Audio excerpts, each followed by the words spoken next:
സംവരണ സംരക്ഷണ സമിതിയുടെ ആഭിമുഖ്യത്തിൽ സംഘടിപ്പിച്ചിട്ടുള്ള വളരെ സുപ്രധാനമായ ഈ സംസ്ഥാന നേതൃത്വ മീറ്റിംഗ്, ഇതിൻ്റെ ഈ സെഷൻ കൈകാര്യം ചെയ്തുകൊണ്ട് ചേർ ചെയ്യുന്ന സഹോദരൻ മണികണ്ഠൻ കാട്ടാമ്പള്ളി, ADPയുടെ സീനിയർ നേതാവും സംഘാടകനും പ്രസിഡിംഗ് മെമ്പറുമായ ശശി പന്തളം, അതേപോലെ KPMSന്റെ സംസ്ഥാന നേതാവും സാമൂഹ്യ പ്രവർത്തകനുമൊക്കെ ആയിട്ടുള്ള സഹോദരൻ ഇന്ദ്രജിത്ത്, ഈ സംസ്ഥാന നേതൃയോഗം ഇവിടെ ഔപചാരികമായി ഉദ്ഘാടനം ചെയ്ത കേരളത്തിലെ പ്രമുഖനായ അംബേദ്കറൈറ്റും ദളിത് ചിന്തകനും ആക്ടിവിസ്റ്റും എൻ്റെ സുഹൃത്തുമായ സഹോദരൻ സണ്ണി കബിക്കാട്, ഇവിടെ സന്നിഹിതരായിട്ടുള്ള കേരളത്തിലെ ദളിത് ആദിവാസി സമൂഹത്തിൻ്റെ നേതൃപരമായ ഒരു പരിച്ഛേദം തന്നെയാണ് ഇവിടെ ഒത്തുചേർന്നിട്ടുള്ളത്. സംവരണത്തിനെതിരായ ഓഗസ്റ്റ് 1 സുപ്രീം കോടതി വിധിയുടെ പശ്ചാത്തലത്തിലാണ് ഇന്ത്യയിലെമ്പാടും ഇന്ന് രൂപപ്പെട്ട് വികസിച്ചു വരുന്ന ദളിത് ആദിവാസി സമൂഹങ്ങളിൽ നിന്നുള്ള പ്രതികരണങ്ങളും വ്യത്യസ്തമായ പ്രക്ഷോഭങ്ങളും, അത് ദേശീയ ബന്ദിൻ്റെ സ്വഭാവത്തിൽ നടന്ന അതിശക്തമായ ദേശീയ പ്രക്ഷോഭം, അതിനെ പിന്തുണച്ചുകൊണ്ട് നമ്മുടെ കേരളത്തിൽ പോലും സാധ്യമാകുന്ന ശേഷി ഉപയോഗിച്ചുകൊണ്ട് ഐക്യദാർഢ്യം പ്രകടിപ്പിച്ചുകൊണ്ട് ഇവിടെ നടന്ന ഹർത്താൽ, ഈ വിഷയത്തെ അധികരിച്ചുകൊണ്ട് നമ്മുടെ രാജ്യത്ത് മാധ്യമങ്ങളിലും അതേപോലെയുള്ള അക്കാദമിക് ലോകത്തുമൊക്കെ ഒരുപാട് സംവാദങ്ങൾക്ക് ഇത് വഴിതെളിച്ചിരിക്കുകയാണ്. വിധിയെ സംബന്ധിച്ച് ഇവിടെ ഒരുപാട് പരാമർശങ്ങൾ ഉദ്ഘാടകനും അതുപോലെ പ്രിയങ്കരനായ നമ്മുടെ മുൻ സെഷൻ കൈകാര്യം ചെയ്ത സന്തോഷ് കുമാർ കറ്റാനവും വിശദീകരിച്ചിട്ടുണ്ട്. ഈ വിധി സുപ്രീം കോടതിയിലെ നമ്മുടെ ചീഫ് ജസ്റ്റിസ് DY ചന്ദ്രചൂഡിൻ്റെ നേതൃത്വത്തിലുള്ള അദ്ദേഹം അടങ്ങിയ 7-അംഗ ബെഞ്ചിൻ്റെ വിധിയാണ് സംവരണത്തിന് എതിരായി, സംവരണ സമുദായങ്ങൾക്കെതിരായി, പ്രത്യേകിച്ച് SC/ST ജനതയ്ക്കെതിരായി വന്നിട്ടുള്ളത്. ഈ വിധിയുടെ 2 ഭാഗങ്ങളാണ് നമ്മൾ ഫോക്കസ് ചെയ്യുന്നത്. ഒന്നാമത്തെ വശം എന്ന് പറയുന്നത്, ഇത് വിധിയുടെ ഊന്നൽ എന്ന് പറയുന്നത് സന്തോഷ് വിശദീകരിക്കുകയുണ്ടായി. ഈ പഞ്ചാബ് ഗവൺമെൻറ് നടപ്പിലാക്കിയ കാറ്റഗറൈസേഷൻ, ക്ലാസിഫിക്കേഷനെ ചലഞ്ച് ചെയ്തുകൊണ്ട് അത് പഞ്ചാബ് ഹരിയാന ഹൈക്കോടതി റദ്ദ് ചെയ്ത സാഹചര്യത്തിൽ അത് സുപ്രീം കോടതിയിലേക്ക് വരികയും ആ സുപ്രീം കോടതി വ്യവഹാരത്തിനെ തുടർന്നുകൊണ്ടാണ് സുപ്രീം കോടതിയിൽ നിന്ന് ഈ ജഡ്ജ്മെൻറ്റ് വരികയും ചെയ്തത്. ഈ ചിന്നയ്യ കേസും ഇവിടെ പരാമർശിക്കുന്നുണ്ട്. ആന്ധ്രാപ്രദേശിലും 2-3-4 സംസ്ഥാനങ്ങളിൽ ഈ തരത്തിലുള്ള ക്ലാസിഫിക്കേഷൻ ശ്രമങ്ങളുണ്ടായി. ഈ ക്ലാസിഫിക്കേഷനെ എല്ലാം സംസ്ഥാന തലത്തിൽ ഹൈക്കോടതികൾ, ആന്ധ്ര ഹൈക്കോടതി ആന്ധ്രയിൽ കൊണ്ടുവന്ന കാറ്റഗറൈസേഷനെ, ക്ലാസിഫിക്കേഷനെ ആന്ധ്ര ഹൈക്കോടതി അതേപോലെ റദ്ദ് ചെയ്യുന്നുണ്ട്. അതേപോലെ ഹരിയാന, പഞ്ചാബ് ഹൈക്കോടതി ഇതേപോലെ പഞ്ചാബ് നടപ്പിലാക്കിയ കാറ്റഗറൈസേഷൻ റദ്ദ് ചെയ്യുന്നുണ്ട്. ഒടുവിൽ സുപ്രീം കോടതിയിലേക്ക് വരുമ്പോൾ ഈ ചിന്നയ്യ വേഴ്സസ് ആന്ധ്ര ആ കേസിനെ സംബന്ധിച്ച് വിധി പറയുമ്പോൾ വളരെ വ്യക്തമായ ചില നിരീക്ഷണങ്ങൾ സുപ്രീം കോടതി നടത്തിയിട്ടുണ്ട്. ഇതിൽ പ്രധാനമായി പറയുന്ന 2 കാര്യം ഞാൻ സൂചിപ്പിച്ചത്, ഒന്ന് ഈ ക്ലാസിഫിക്കേഷനാണ്. സംവരണത്തിൻ്റെ കാര്യത്തിൽ ഇന്ത്യയിലെ പട്ടികജാതി പട്ടികവർഗ വിഭാഗങ്ങൾക്കിടയിൽ ക്ലാസിഫൈ ചെയ്തുകൊണ്ട് ഓരോ കമ്മ്യൂണിറ്റീസിനും പ്രത്യേകമായ ക്ലാസിഫൈ ചെയ്ത് പെർസെൻറ്റേജ് നിശ്ചയിക്കണം എന്ന രീതിയിലേക്ക് സംസ്ഥാന ഗവൺമെൻറ്റുകൾക്ക് അധികാരം കൊടുക്കുന്ന, അനുമതി കൊടുക്കുന്ന ജഡ്ജ്മെൻറ്റിൻ്റെ ഒരു ഭാഗം. അപ്പോൾ സ്റ്റേറ്റ് ഗവൺമെൻറ്റുകൾക്ക് ഇനി തീരുമാനിക്കാമെന്നാണ് ഈ ജഡ്ജ്മെൻ്റ് അനുസരിച്ച്. അതിലുള്ള പ്രധാനപ്പെട്ട മാനദണ്ഡം ഒന്ന്, അതിപിന്നോക്കമായി SC/ST വിഭാഗങ്ങളിലെ തീരെ പിന്നോക്കം പോയ സമൂഹങ്ങൾക്ക് പ്രത്യേകമായ പരിഗണന കൊടുത്തുകൊണ്ട് സംസ്ഥാന തലങ്ങളിൽ ഈ ക്ലാസിഫിക്കേഷൻ നടപ്പിലാക്കണം. വ്യത്യസ്ത അറകളിലാക്കി പ്രത്യേകമായി വേർതിരിച്ച് സംവരണം ഇനി നടപ്പിലാക്കി. ഇപ്പോൾ ഒരൊറ്റ കോമൺ പൂളാണ് SC/ST എന്ന് പറയുന്നൊരു കോമൺ. അത് മാറുകയും SC/STക്ക് അർഹതപ്പെട്ടപ്പോൾ സെൻട്രലാണെങ്കിൽ 22.5%, നമ്മുടെ സ്റ്റേറ്റിലാണെങ്കിൽ 8+2 10%. ഈ 8 ഇനി ഡിവൈഡ് ചെയ്യും. അതേപോലെ ഈ 2 ട്രൈബൽസിൻ്റെത് വിവിധ ട്രൈബുകൾക്കായി അത് വീണ്ടും ഡിവൈഡ് ചെയ്യും. അങ്ങനെ ഓരോ ട്രൈബൽ കമ്മ്യൂണിറ്റിയും ഓർ കാസ്റ്റും പ്രത്യേക പെർസെൻറ്റേജിൻ്റെ ഉടമകളായി മാറുകയാണ് ചെയ്യുക. അപ്പം അതിവിടെ വിശദീകരിച്ച് കഴിഞ്ഞു.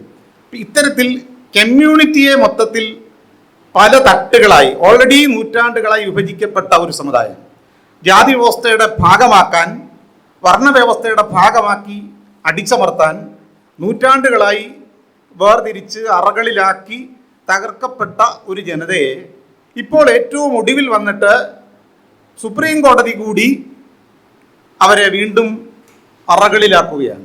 അപ്പോൾ ഓൾറെഡി ഡിവൈഡഡ് ആയിട്ടുള്ള ഒരു ജനതയെ വീണ്ടും ഡിവൈഡ് ചെയ്തുകൊണ്ട് ദുർബലമാക്കുന്ന, അവരെ പുറകോട്ടടിക്കുന്ന വളരെ പിന്തിരിപ്പനായ ഒരു വിധിയാണ് ഒന്നാമതായി പറയുമ്പോൾ. വിധിയുടെ ഊന്നൽ ഈ ക്ലാസിഫിക്കേഷൻ, പ്രത്യേകിച്ച് പഞ്ചാബിൽ കൊണ്ടുവന്ന ക്ലാസിഫിക്കേഷൻ, അത് ശരിയാണോ, അത് ചെയ്യാമോ, അതിൻ്റെ മെറിറ്റും ഡീമെറിറ്റ്സുമാണ് പരിശോധിക്കേണ്ടിയിരുന്നത്. അതാണ് ടേംസ് ഓഫ് റെഫറൻസ്. അതിൽ നിന്ന് വഴിമാറിയാണ്. കോടതിയുടെ മുമ്പിലുള്ള ഒരു വിഷയമേ ആയിരുന്നില്ല പട്ടികജാതി പട്ടികവർഗ വിഭാഗങ്ങൾക്കിടയിൽ ക്രീമി ലെയർ ഉണ്ടോ എന്നൊരു ചോദ്യം. ഉണ്ടെങ്കിൽ അത് കണ്ടെത്തണം എന്ന പ്രശ്നം, അങ്ങനെ ഉണ്ടെങ്കിൽ അവരെ ഒഴിവാക്കണം എന്ന ഒരു ആവശ്യം, ഈ നിലയ്ക്കുള്ള ഒരു വിഷയവും സുപ്രീം കോടതിയുടെ പരിഗണനയിൽ ഉണ്ടായിരുന്ന കാര്യമല്ല. ടേംസ് ഓഫ് റെഫറൻസിൽ നിന്ന് തെന്നിമാറിയാണ് അനവസരത്തിൽ അങ്ങേയറ്റം നിരുത്തരവാദപരമായി ഭരണഘടനയെ നിരാകരിച്ചുകൊണ്ട്, ഭരണഘടന അടിസ്ഥാനപരമായ അതിൻ്റെ അന്തസത്തയെ നിഷേധിച്ചുകൊണ്ട് ഈ ക്രീമി ലെയർ എന്ന് പറയുന്ന വാദം മുന്നോട്ട് വെക്കുന്നത്. ഇത് പവർഫുള്ളായിട്ടുള്ള ഈ വിധിയുടെ 565 പേജുള്ള ഈ ജഡ്ജ്മെൻറ്റിൻ്റെ ആ അവസാന ഭാഗത്ത് ജഡ്ജ്മെൻ്റ് കൺക്ലൂഷൻ പാർട്ടിലല്ല ഇതുള്ളത്. പക്ഷേ വളരെ അപകടകരമായ രീതിയിൽ പല സന്ദർഭങ്ങളിലായി 1, 2, 3 പങ്കജ് മിത്തൽ അടക്കമുള്ള പിന്നെ നമുക്കറിയാം ഗവായി, ജസ്റ്റിസ് ഗവായി, അദ്ദേഹം മുൻ കേരള ഗവർണറായിരുന്ന RS ഗവായിയുടെ മകനാണ്. അത് വലിയൊരു ദുരന്തമാണ്. RPIയുടെ, ബാബാ സാഹേബ് അംബേദ്കർ സ്ഥാപിക്കാൻ ആഗ്രഹിച്ച രാഷ്ട്രീയ പാർട്ടിയുടെ പിന്നീട് രൂപം കൊണ്ട് ആ പാർട്ടിയുടെ നേതാവായി പാർലമെന്റിലും അതുപോലെ പിന്നീട് നമ്മുടെ ഇവിടെ വന്ന് ഗവർണറായിട്ടൊക്കെ ഇരുന്ന ഒരു മനുഷ്യൻ്റെ അംബേദ്കറായിട്ടൊക്കെ ആയിരുന്നു എന്നതാണ് മുൻകാല ചരിത്രം. അദ്ദേഹത്തിൻ്റെ മകനിൽ നിന്നുമാണ് ഇത്തരം നിഷേധാത്മകവും നിരുത്തരവാദവും ഭരണഘടനാ വിരുദ്ധവുമായ അഭിപ്രായങ്ങൾ വന്നിരിക്കുന്നു എന്നത് വളരെ ഖേദകരമായ ഒരു കാര്യമാണ്, ദുഃഖകരമാണ്. അപ്പം അങ്ങനെയുള്ള ഗവായിയുടെ പരാമർശങ്ങൾ, DR ഗവായിയുടെ പരാമർശങ്ങൾ, അദ്ദേഹമാണ് പറഞ്ഞത് ഈ പട്ടികജാതിക്കാർക്കും 1992 ഓഗസ്റ്റ് മാസം 17-ാം തീയതിയാണല്ലോ ഇന്ദിരാ സാഹ്നി കേസിൻ്റെ വിധി വരുന്നത്. ക്രീമി ലെയർ OBC റിസർവേഷന് ക്രീമി ലെയർ ഏർപ്പെടുത്തിക്കൊണ്ടുള്ള ഇന്ദിരാ സാഹ്നി കേസിലെ വിധി വരികയുണ്ട്. ആ ഇന്ദിരാ സാഹ്നി കേസിലെ വിധിയിൽ അത് വ്യക്തമായി പറഞ്ഞ ഒരു കാര്യമുണ്ട്. സുപ്രീം കോടതി വിധിയിൽ അത് 9 മെമ്പർ ബെഞ്ചായിരുന്നു, 9 അംഗ ബെഞ്ചാണ്. ആ ബെഞ്ചിൽ വ്യക്തമാക്കിയ ഒരു കാര്യമായിരുന്നു, ഈ ക്രീമി ലെയർ എന്ന് പറയുന്ന ഈ ഒരു വർഗീകരണം അത് പട്ടികജാതി പട്ടികവർഗ വിഭാഗങ്ങൾക്ക് ഒരിക്കലും ബാധകമാക്കാൻ പാടില്ല, അത് അവർക്ക് ആപ്ലിക്കബിൾ അല്ല എന്ന് 9 അംഗ ഇന്ദിരാ സാഹ്നി കേസിലെ കോടതി വിധി വളരെ വ്യക്തമായി അസന്നിഗ്ധമായി പറഞ്ഞ ഒരു കാര്യമാണ്. അതിനെ ഓവർ റൂൾ ചെയ്തുകൊണ്ടാണ് ഇപ്പോൾ ഈ 7 മെമ്പർ ബെഞ്ചിൻ്റെ വിധി വന്നിരിക്കുന്നത്. ആ ഒറ്റ കാരണം കൊണ്ട് തന്നെ സുപ്രീം കോടതിയുടെ ശക്തമായ കൂടുതൽ ബെഞ്ചിൻ്റെ വിധിയെ ഓവർ റൂൾ ചെയ്യുകയും, എന്നാൽ അതിന് ആധാരമായ കോൺസ്റ്റിറ്റ്യൂഷണൽ ഭരണഘടനാപരമായ ഫ്രെയിംവർക്കിനകത്ത് നിന്നുകൊണ്ട് യാതൊരു ന്യായവും നിരത്തുന്നുമില്ല. എന്തുകൊണ്ട് ഇവരെ ഒഴിവാക്കണം എന്ന കാര്യത്തിന് കോൺസ്റ്റിറ്റ്യൂഷണലായ ഒരാർഗ്യുമെന്റ് വരുന്നില്ല. കാരണം constitution, as per the constitution article 15(4) അതേപോലെ 16(4) വളരെ വ്യക്തമാണ്, സോഷ്യലി ആൻഡ് എഡ്യൂക്കേഷണലി ബാക്ക്വേർഡ് എന്നാ പറയുന്നത്. അപ്പൊ സോഷ്യൽ ബാക്ക്വേർഡ്നെസ്സും എഡ്യൂക്കേഷണൽ ബാക്ക്വേർഡ്നെസ്സും അല്ലാതെ സംവരണത്തെ നിർവചിക്കുന്ന ഈ 15(4)ലോ 16(4)ലോ എക്കണോമിക് എന്ന് പറയുന്നൊരു വാക്കില്ല. അതുകൊണ്ട് തന്നെ സാമ്പത്തിക അവസ്ഥയുടെ അടിസ്ഥാനത്തിൽ എക്കണോമിക് ക്രൈറ്റീരിയ വെച്ചുകൊണ്ട് ഏർപ്പെടുത്തിയ ഒരു കാര്യമല്ല സംവരണം എന്നതുകൊണ്ട് സംവരണത്തെ സംബന്ധിച്ച് ഒരു കാലത്തും അതിന് എക്കണോമിക് ക്രൈറ്റീരിയ ഫിക്സ് ചെയ്യാൻ, സാമ്പത്തിക മാനദണ്ഡം ഫിക്സ് ചെയ്യാൻ സാധ്യമല്ല. കാരണം പ്രശ്നം ഇവിടെ സൂചിപ്പിച്ചതുപോലെ ജാതിയും അസമത്വവും അടങ്ങാത്ത നിലയ്ക്കാത്ത വിവേചനങ്ങളും സാമൂഹ്യമായ ബഹിഷ്കരണവുമാണ്. അപ്പം ഇത്തരം കാര്യങ്ങൾ സാമ്പത്തികമായ സ്റ്റാറ്റസ് കൊണ്ട് മാറുന്ന ഒന്നല്ല. മണ്ഡൽ വിധിയിൽ ഒരു കാര്യം പറയുന്നുണ്ട്, എന്താണ്? ജാതി വ്യവസ്ഥയ്ക്ക് യാതൊരു മാറ്റവും വന്നിട്ടില്ല എന്ന് വ്യക്തമായി പറയുന്നുണ്ട്. അപ്പം ജാതി വ്യവസ്ഥയൊന്നും തന്നെ സംവരണത്തിലൂടെ പോലും ജാതിയെ മാറ്റാൻ പറ്റില്ല. ജാതിയുടെ അടിസ്ഥാനത്തിലുള്ള ഡിസ്ക്രിമിനേഷനെയാണ് യഥാർത്ഥത്തിൽ പരിഹരിക്കാൻ, അല്ലെ അസമത്വത്തെയാണ് സംവരണത്തിലൂടെ പരിഹരിക്കാൻ ശ്രമിക്കുന്നത്. ജാതി അതിലൂടെ പോകണം എന്നില്ല. അപ്പോൾ ഞാൻ പറഞ്ഞു വന്നത്, ഈ 15(4)ലും 16(4)ലും വളരെ വ്യക്തമായി പറയുന്ന ഈ രണ്ട് മാനദണ്ഡങ്ങൾ, സോഷ്യൽ ആൻഡ് എഡ്യൂക്കേഷൻ ബാക്ക്വേർഡ്നെസ്, ഇതിനെ എന്തുകൊണ്ട് മാറിയിട്ട് എക്കണോമിക് ക്രൈറ്റീരിയ ഫിക്സ് ചെയ്യണം എന്നതിനെ സംബന്ധിച്ച് ഒരു കോൺസ്റ്റിറ്റ്യൂഷനായ ഭരണഘടനാ ഫ്രെയിംവർക്കിനകത്ത് നിന്നുകൊണ്ട് ഒരു വാദവും പറയാൻ പറ്റില്ല. കാരണം അത് ഭരണഘടനാ വിരുദ്ധമാണ്. അതുകൊണ്ട് തന്നെയാണ് ഈ വിധിയെ സംബന്ധിച്ച് ഇന്ത്യയിലെ അംബേദ്കറൈറ്റ് കമ്മ്യൂണിറ്റി ഒറ്റക്കെട്ടായി പറയുന്നത് ഇത് ഭരണഘടനാ വിരുദ്ധമായ വിധിയാണ്. ഒരിക്കലും സുപ്രീം കോടതിയെ പോലുള്ള ഒരു ഹയർ ജുഡീഷ്യറിയുടെ ഭാഗത്ത് നിന്ന് ഭരണഘടനയെ വയലേറ്റ് ചെയ്തുകൊണ്ട് അതിൻ്റെ ഫണ്ടമെന്റൽ ബേസിക് പ്രിൻസിപ്പിൾസിനെയും അല്ലെങ്കിൽ ബേസിക് സ്ട്രക്ചറിനെയും, കാരണം നമ്മുടെ കേരളത്തിൽ തന്നെയുള്ള ഇപ്പം നേരത്തെ ഉള്ള നമുക്കറിയാമല്ലോ Kesavananda Bharati versus state of Kerala, അതേപോലെ രാജസ്ഥാൻ മിനർവ ബിൽ കേസിലും ഒക്കെ വ്യക്തമാക്കിയ ഒരു കാര്യമുണ്ട്. കോൺസ്റ്റിറ്റ്യൂഷൻ്റെ ബേസിക് സ്ട്രക്ചർ, അടിസ്ഥാന ഘടന, ആ അടിസ്ഥാന ഘടനയ്ക്കകത്ത് ഇടം പിടിച്ച വകുപ്പുകളിൽ, ഭാഗങ്ങളിൽ ജുഡീഷ്യറിക്ക് പോലും അത് മാറ്റാൻ അവകാശമില്ല എന്ന് ശക്തമായി പറഞ്ഞിട്ടുണ്ട്. അതുകൊണ്ട് ഈ 15(4) ഒക്കെ ഫണ്ടമെന്റൽ റൈറ്റ്സിന്റെ പാർട്ടായി വരുന്നത് കൊണ്ട് അത് ബേസിക് സ്ട്രക്ചറാണ്. ബേസിക് സ്ട്രക്ചറിനെ ചലഞ്ച് ചെയ്യാൻ പറ്റില്ല, അത് മാറ്റാൻ കഴിയില്ല. ബേസിക് സ്ട്രക്ചറിൽ വരുന്ന അവകാശങ്ങൾ 9th ഷെഡ്യൂളിൽ പെടുത്തി എല്ലാ കാലത്തേക്കുമായി കോടതികളുടെയോ പാർലമെന്റിന്റെയോ പോലും ആൾട്ടറേഷൻ എന്ന് പ്രതിരോധിച്ച് സംരക്ഷിക്കണം എന്ന നിർദ്ദേശം പോലും നമ്മുടെ രാജ്യത്തുണ്ടായിരുന്നു. 9th ഷെഡ്യൂളിൽ പെടുത്തേണ്ടതാണ് എന്ന് വളരെയധികം റെക്കമെൻഡ് ചെയ്യപ്പെട്ടൊരു കാര്യമാണ് ഈ സംവരണം എന്ന് പറയുന്ന ഒരു പ്രശ്നം. അങ്ങനെയായിരുന്നു കരുതിയിരുന്നത്. അപ്പോൾ അതുകൊണ്ട് തന്നെ ഇങ്ങനെ രണ്ട് കാര്യമാണ്. അപ്പോൾ ഇതിനകത്ത് സംഭവിക്കുന്ന രണ്ട് കാര്യം നോക്കുക.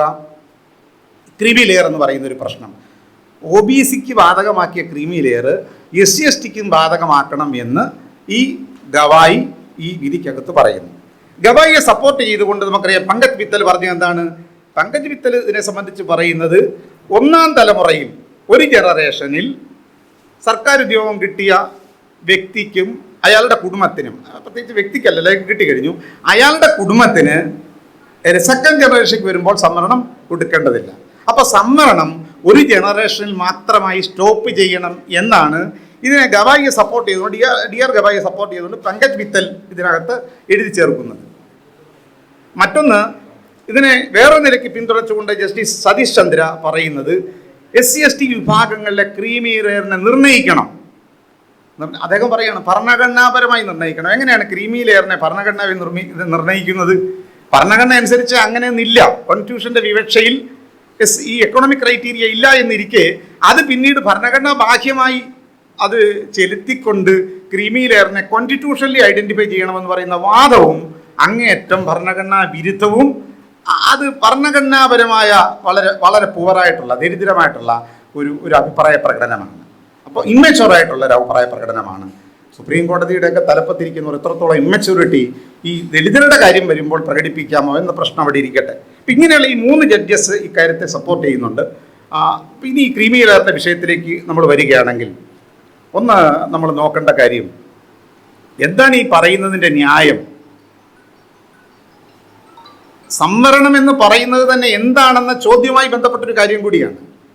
സാമ്പത്തികമായി മെച്ചപ്പെട്ടവരെ ഒഴിവാക്കേണ്ടത് ആണ് എന്ന് പറയുമ്പോൾ സാമ്പത്തികമായി പ്രശ്നത്തെ കാണുകയാണ്. എക്കണോമിക് ക്രൈറ്റീരിയയുടെ കണ്ണിലൂടെ സംവരണം എന്ന പ്രശ്നത്തെ കാണുകയാണ്.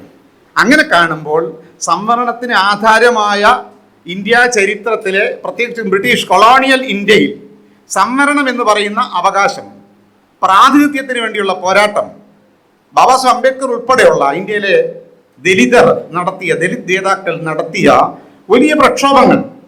ഇപ്പം നമുക്കറിയാം, സൗത്ത് ബറോ കമ്മിറ്റി 1919 അന്ന് മുതൽ വട്ടമേ സമ്മേളനങ്ങളും ഒക്കെ കടന്ന് ഭരണഘടനാ അസംബ്ലിയിൽ വരെ തുടർന്ന നിരന്തരമായ ഇടപെടലുകളുടെയും പ്രക്ഷോഭങ്ങളുടെയും ഫലമായിട്ടാണ് യഥാർത്ഥത്തിൽ ഭരണഘടനയിൽ ഈ സംവരണം ഇടം പിടിക്കുന്നത്. പുന കരാറൊക്കെ നമുക്ക് അറിയാം. അപ്പോൾ അങ്ങനെ വന്നൊരു കാര്യത്തില്ല. അപ്പോൾ കൊളോണിയൽ ഇന്ത്യയിൽ നടന്ന ഈ ഒരു ഡെവലപ്മെന്റിന്റെ ചരിത്രം പരിശോധിക്കാൻ കോടതിക്ക് ബാധ്യത ഉണ്ടായിരുന്നില്ലേ? 2, സാമൂഹ്യശാസ്ത്രപരമായ യാഥാർത്ഥ്യങ്ങൾ. സംവരണം എന്തുകൊണ്ട് ഇത് നിലവിൽ വന്നു എന്നതിൻ്റെ സാമൂഹ്യവും രാഷ്ട്രീയവുമായ പ്രശ്നങ്ങളെയും വിശകലനം ചെയ്യാനും അതിൻ്റെ അടിസ്ഥാന വിധി പറയാനും ബാധ്യസ്ഥമാണ് സുപ്രീം കോടതി. ഇനി സുപ്രീം കോടതിക്ക് SC/ST വിഭാഗങ്ങളെ സംബന്ധിച്ച്, അവരുടെ അവകാശങ്ങളെ സംബന്ധിച്ച് അങ്ങനെ ഏകപക്ഷീയമായ ഒരു വിധി പറയാൻ ആസ് പെർ ദ കോൺസ്റ്റിറ്റ്യൂഷൻ ഇന്ത്യയിൽ സാധിക്കുകയില്ല. കാരണം SC/STയെ സംബന്ധിച്ച് ഇവിടെ പറഞ്ഞു വെറും ബാക്ക്വേർഡ്നെസ് അല്ല. കാരണം അൺടച്ചബിലിറ്റി പോലുള്ളൊരു വലിയ ഹിസ്റ്റോറിക്കൽ പാസ്റ്റ് ഇൻജസ്റ്റിസിൻ്റെ ഏതാണ്ട് നൂറ്റാണ്ടുകൾ, ഒരു 3000 വർഷക്കാലത്തെ ഈ വിവേചനങ്ങളുടെയും അതേപോലുള്ള ചൂഷണത്തിൻ്റെയും ഒരു ലോങ് ഹിസ്റ്ററി ഇവിടെ ഇരിപ്പുണ്ട്. അൺടച്ചബിലിറ്റിയുടെ ഹിസ്റ്ററി, ആ പാസ്റ്റ് ഹിസ്റ്ററിയെ നെഗ്ലക്റ്റ് ചെയ്തുകൊണ്ട് പറയാൻ പറ്റില്ല. അതുകൊണ്ട് OBC എന്നുള്ള വ്യത്യാസം, ഈ സംവരണത്തിനുള്ള വ്യത്യാസം അതാണ്. അപ്പോൾ ഇതിനെ കണക്കിലെടുക്കുകയായിരുന്നെങ്കിൽ ഇങ്ങനെ ഒരു ജഡ്ജ്മെന്റ് പുറപ്പെടുവിക്കാൻ പറ്റില്ല. മാത്രമല്ല, നമുക്കൊരു കോൺസ്റ്റിറ്റ്യൂഷണൽ ബോഡിയുണ്ട്, SC/ST കമ്മീഷൻ. സുപ്രീം കോടതിയിലെ ജഡ്ജിമാർ ഇത്തരം ഒരു വിധി പറയുന്നതിന് മുമ്പ് പട്ടികജാതിക്കാരുടെ ഭരണഘടനാ സംവിധാനം എന്ന നിലയിൽ SC/ST കമ്മീഷന്റെ അഭിപ്രായം തേടാൻ അവർ ബാധ്യസ്ഥരാണ്. തേടിയോ? SC/ST കമ്മീഷനെ കൺസൾട്ട് ചെയ്തില്ല. പിന്നെ എന്തിനാണ് കമ്മീഷൻ? പട്ടികജാതി പട്ടികവർഗക്കാരുടെ അവകാശങ്ങൾ എത്രത്തോളം സംരക്ഷിക്കപ്പെട്ടിട്ടുണ്ട്, അവർക്ക് വേണ്ടിയുള്ള സാമൂഹ്യനീതി നടപ്പിലാക്കാൻ വേണ്ടിയുള്ള, തുല്യതയിലേക്ക് അവരെ കൊണ്ടുവരാൻ വേണ്ടിയുള്ള നമ്മുടെ ഈ അഫോർമേറ്റീവ് ആക്ഷൻ മെക്കാനിസം എങ്ങനെ പോകുന്നു, അത് എത്രത്തോളം പോകുന്നു എന്നൊക്കെ കാര്യം മോണിറ്റർ ചെയ്യാനും അതിന് വേണ്ട തരത്തിൽ ഇടപെടാനുമുള്ള അംഗീകൃതമായ കോൺസ്റ്റിറ്റ്യൂഷണൽ ബോഡിയാണ് SC/ST കമ്മീഷൻ എന്നിരിക്കെ കമ്മീഷനെ കൺസൾട്ട് ചെയ്തില്ല എന്ന് പറയുമ്പോൾ തന്നെ അതിനകത്ത് മറ്റൊരു വലിയ ഒരു രാഷ്ട്രീയ ഗൂഢാലോചനയാണ് നമുക്ക് വായിച്ചെടുക്കേണ്ടി വരുന്നത്. നമ്പർ 2, SC/ST സംവരണത്തെ സംബന്ധിച്ച് അന്തിമമായി അഭിപ്രായം പറയേണ്ടവർ ആരാണ്? ഒരു കാര്യം ഞാൻ പറയാം, സുപ്രീം കോടതി അവിടെ ഇരിക്കുന്ന ബ്രാഹ്മണരായ ജഡ്ജിമാർക്ക് സുപ്രീം ആയിരിക്കാം. അംബേദ്കറൈറ്റുകളെ സംബന്ധിച്ച്, ഇന്ത്യയിലെ ദലിതരെ സംബന്ധിച്ചിടത്തോളം, ആദിവാസികളെ സംബന്ധിച്ചിടത്തോളം supreme court is not a supreme. Supreme court അത്ര സുപ്രീം ഒന്നും അല്ല. അങ്ങനെ പറയാൻ അല്പം പോലും അറക്കേണ്ട കാര്യവും നമുക്കില്ല. കാരണം പാർലമെന്റ് ഈസ് സുപ്രീം. ഇത് പാർലമെന്ററി ഡെമോക്രസിയാണ്. പാർലമെന്ററി ഡെമോക്രസിയിൽ പാർലമെന്റാണ് പരമാധികാര സംവിധാനം എന്ന് പറയുന്നത്. ആ പരമാധികാര സംവിധാനത്തിൻ്റെ താഴെ തന്നെയാണ് യഥാർത്ഥ ജുഡീഷ്യറിക്ക് അന്തിമമായി നിയമം ഉണ്ടാക്കാൻ പറ്റില്ല. നിയമത്തെ ഇന്റർപ്രറ്റ് ചെയ്യാനല്ലേ സാധിക്കുകയുള്ളൂ. ഒരു അപാകതയെ ചൂണ്ടിക്കാണിക്കാം, വ്യാഖ്യാനിക്കാം. പക്ഷേ ഒരു നിയമം നേർക്കുനേരെ ഉണ്ടാക്കുക എന്ന് പറയുന്നതോ, ഒരു നിയമം നൽകുന്ന ഒരു അവകാശത്തെ നിഷേധിക്കുക എന്ന് പറയുന്നതോ ഇന്ത്യയിലെ സുപ്രീം കോടതിക്ക് പറ്റുകയില്ല. അതുകൊണ്ട് ഇവിടെ സുപ്രീം കോടതി ചെയ്തിരിക്കുന്നത് റൂൾ ഓഫ് ലോയുടെ വയലേഷനാണ്. നിയമവാഴ്ചയുടെ നഗ്നമായ ലംഘനമാണ് ഈ വിധിയിലൂടെ സുപ്രീം കോടതി ചെയ്തിരിക്കുന്നത്. റൂൾ ഓഫ് ലോ വയലേറ്റ് ചെയ്തിരിക്കുന്നു. റൂൾ ഓഫ് വയലേറ്റ് ചെയ്തവർക്ക് ആ കോടതിയിൽ പിന്നീട് അങ്ങനെ ഇരിക്കാൻ പറ്റുമോ ആസ് പെർ ദ കോൺസ്റ്റിറ്റ്യൂഷൻ എന്ന പ്രശ്നമുണ്ട്. ഇവർക്ക് എങ്ങനെയാണ് ഇത് പറ്റുക? ഇനി മൂന്നാമത്തെ ഒരു കാര്യം, സുപ്രീം കോടതി ജഡ്ജിമാർ SC/ST കമ്മീഷനോട് നേരിട്ട് പോയി കാര്യം ചോദിക്കുമോ? ഞാൻ പറഞ്ഞു പാർലമെന്റ്, നമുക്ക് ഈ പറയുന്ന പിന്നെ അറൗണ്ട് 140 MPs SC/ST നിന്നും ഇന്ത്യയുടെ പാർലമെന്റിലുണ്ട്. ഈ പാർലമെന്റ് അംഗങ്ങളാണ് യഥാർത്ഥത്തിൽ ഇന്ത്യയിലെ ദലിതരുടെയും ആദിവാസികളുടെ അവകാശങ്ങളെ സംബന്ധിച്ച് അന്തിമ അഭിപ്രായം പറയാൻ അർഹതപ്പെട്ടവർ. 1949 സെപ്റ്റംബർ മാസം 17 ഭരണഘടനാ അസംബ്ലി, ആ അസംബ്ലിയിൽ SC/ST സംവരണത്തെക്കുറിച്ച് ഡിബേറ്റ് നടക്കുകയാണ്. ആ ഡിബേറ്റിൽ ബാബാ സാഹേബ് അംബേദ്കർ സ്വീകരിച്ച ഒരു പൊസിഷൻ ഉണ്ട്. എന്താണ്? ഒന്ന്, സംസ്ഥാന സർക്കാരുകൾ തീരുമാനിക്കട്ടെ എന്നൊക്കെ പറഞ്ഞ വാദഗതികൾ വന്നപ്പോൾ അദ്ദേഹം പറഞ്ഞത് ഇന്ത്യയിലെ പ്രാദേശിക രാഷ്ട്രീയം എന്ന് പറയുന്നത് സ്റ്റേറ്റ് പൊളിറ്റിക്സ്, ഫെഡറലിസം ശരിയായിരിക്കാം, പക്ഷേ ദലിതരുടെ കാര്യം വരുമ്പോൾ ഈ ഫെഡറലിസത്തിൻ്റെ ഒരു പ്രശ്നം എന്ന് പറയുന്നത് പ്രാദേശിക ഗവൺമെൻറ്റുകൾ, സ്റ്റേറ്റ് ഗവൺമെൻറ്റുകൾ പ്രാദേശികമായ സവർണ വാഴ്ചയ്ക്ക് വിധേയമാണ്, ജാതി വ്യവസ്ഥയ്ക്ക് വിധേയരാണ്. അപ്പോൾ ഈ ജാതീയതയും അതിൻ്റെ അടിസ്ഥാനത്തിലുള്ള സ്പർദ്ധയുമൊക്കെ ഏറ്റവും കൂടുതലാണ് ഈ വികേന്ദ്രീകരിച്ച് താഴേക്ക് വരുമ്പോൾ. അതുകൊണ്ട് സംവരണത്തിൻ്റെ കാര്യത്തിൽ അന്തിമ തീരുമാനമെടുക്കാൻ സ്റ്റേറ്റുകളെ അനുവദിച്ചാൽ സംസ്ഥാനങ്ങളിൽ നിലവിലിരിക്കുന്ന രാഷ്ട്രീയവും ജാതി താല്പര്യവും അതിൻ്റെ അടിസ്ഥാനത്തിലുള്ള അവരുടെ ഡോമിനൻസും ഹെജിമണിയും ഒക്കെ ഈ അവകാശത്തെ ബാധിക്കും. അതുകൊണ്ട് ഒരിക്കലും ഇത് അങ്ങനെ താഴേക്ക് പന്ത് കളിക്കാൻ വിട്ടുകൊടുക്കാവുന്ന ഒന്നല്ല സംവരണം എന്ന് പറയുന്ന കാര്യം. നേരെ മറിച്ച് ഇതിൽ തെരഞ്ഞെടുക്കപ്പെട്ട ജനപ്രതിനിധികൾ എന്ന നിലയിൽ സംവരണം പോലുള്ളൊരു വിഷയത്തെ പക്വതയോടെ അത് കൈകാര്യം ചെയ്യാനുള്ള പ്രാപ്തി ഈ വിഭാഗത്തിലെ പാർലമെന്റേറിയൻസിനാണ് എന്നതുകൊണ്ട് പാർലമെന്റിനല്ലാതെ ഈ വിഷയത്തിൽ എന്തെങ്കിലും മാറ്റം പറയാൻ മറ്റൊരു ഏജൻസിക്കും അവകാശമില്ല എന്ന് ബാബാ സാഹേബ് അംബേദ്കർ ഭരണഘടനാ അസംബ്ലിയിൽ വ്യക്തമാക്കിയ കാര്യമാണ് ഞാൻ പറഞ്ഞത്. വലിയ ശക്തമായ നിലപാട് വ്യക്തമാക്കി. അപ്പോൾ ഭരണഘടനാ ശില്പി തന്നെ പറഞ്ഞ നിലപാടിനെ ഈ ജഡ്ജിമാർ പരിശോധിക്കേണ്ടതാണ്. ഇനി ഒരു കാര്യം കൂടി, ഇവർക്ക് പിന്നെ അഭിപ്രായം പറയേണ്ടതും തേടേണ്ടതും പിന്നെ ആരോടാന്ന് ചോദിച്ചാൽ, സോളിസിറ്റർ ജനറൽ എന്ന് പറഞ്ഞ ഒരുത്തരുണ്ട് അവിടെ, തുഷാർ മേത്ത എന്ന് പറയുന്ന ഒരു പുണുൽ ധരിച്ച ബ്രാഹ്മണനാണ് തുഷാർ മേത്ത. അവൻ്റെ പണി എന്താണ്? ഇത്തരം ഒരു വിധി, പ്രത്യേകിച്ചും ഭരണഘടന പ്രത്യേക പരീക്ഷ കൊടുക്കുന്ന SC/ST റിസർവേഷനെ സംബന്ധിച്ച്, അവരുടെ അവകാശങ്ങളെ സംബന്ധിച്ച് ഒരു വിധി പറയുമ്പോൾ തുഷാർ മേത്തയെ കൺസൾട്ട് ചെയ്യാതിരിക്കാൻ പറ്റില്ല. കാരണം സോളിസിറ്റർ ജനറലിനെ കൺസൾട്ട് ചെയ്തുകൊണ്ട് ജുഡീഷ്യറിക്ക് തീരുമാനമെടുക്കാൻ പറ്റുള്ളൂ. അങ്ങനെയാണെങ്കിൽ ഈ വിഷയത്തിൽ തുഷാർ മേത്ത എടുത്ത നിലപാട് എന്താ എന്ന കാര്യം പുറത്തു വരാനിരിക്കുന്നു. ഇപ്പോൾ ചില കാര്യങ്ങൾ ലീക്ക് ചെയ്ത് വന്നിട്ടുണ്ട്. തുഷാർ മേത്ത പറഞ്ഞത് BJPയുടെ അഭിപ്രായമാണ്. സംവരണത്തെക്കുറിച്ച് എന്താണോ BJP, സംഘപരിവാർ, ഇന്ത്യയിലെ ഫാസിസ്റ്റ് സമഗ്രാധിപത്യ ഭരണകൂടം സംവരണത്തെയും സംവരണീയ സമൂഹങ്ങളെയും SC/ST വിഭാഗങ്ങളെയും എങ്ങനെ കൈകാര്യം ചെയ്യാൻ ആഗ്രഹിക്കുന്നു എന്ന നിലപാടാണ് solicitor general Tushar Mehta supreme കോടതി ജഡ്ജിമാരോട് പറഞ്ഞത്. എന്താണ് സംവരണത്തെക്കുറിച്ചുള്ള RSSന്റെ അഭിപ്രായം? അത് അവർ വ്യക്തമാക്കിയിട്ടുണ്ട്. BJPയുടെ അഭിപ്രായം അറിയാമല്ലോ. കഴിഞ്ഞ ആന്ധ്രാപ്രദേശിലെ തെരഞ്ഞെടുപ്പിൽ അമിത്ഷാ ആന്ധ്രയിൽ തെരഞ്ഞെടുപ്പ് യോഗത്തിൽ പറഞ്ഞ ഒരു പ്രഖ്യാപനം നിങ്ങൾ ഓർക്കുന്നുണ്ടാവും. സംവരണം ഞങ്ങൾ ഇന്ത്യയിൽ അവസാനിപ്പിക്കും. സവർണറുടെ വോട്ട് കിട്ടാൻ വേണ്ടി ഈ അമിത്ഷാ പറഞ്ഞ കാര്യമാണ് സംവരണം ഇന്ത്യയിൽ നിർത്തലാക്കും എന്ന്.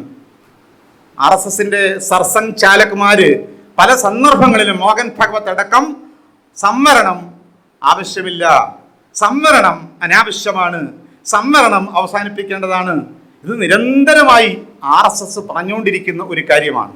സംവരണത്തിനെതിരെയുള്ള യൂത്ത് ഫോർ ഇക്വാലിറ്റി പ്രക്ഷോഭം മണ്ഡൽ കാലത്ത് അതിന് പെട്രോൾ അടിച്ചു കൊടുത്ത് പിന്തുണച്ചത് ആരാണ്? സംഘപരിവാറുകാരാണ്. അപ്പോൾ അതുകൊണ്ട് ഈ RSSന്റെ സംഘപരിവാറിൻ്റെ ബ്രാഹ്മണിക്കൽ സവർണ അജണ്ടയുടെ ഭാഗമാണ് ഈ പറയുന്ന സാമുദായിക സംവരണം എന്നേക്കുമായി അവസാനിപ്പിക്കണമെന്ന്. അതാണ് തുഷാർ മേത്ത ജഡ്ജിമാർക്ക് ചൊല്ലിക്കൊടുത്തതും.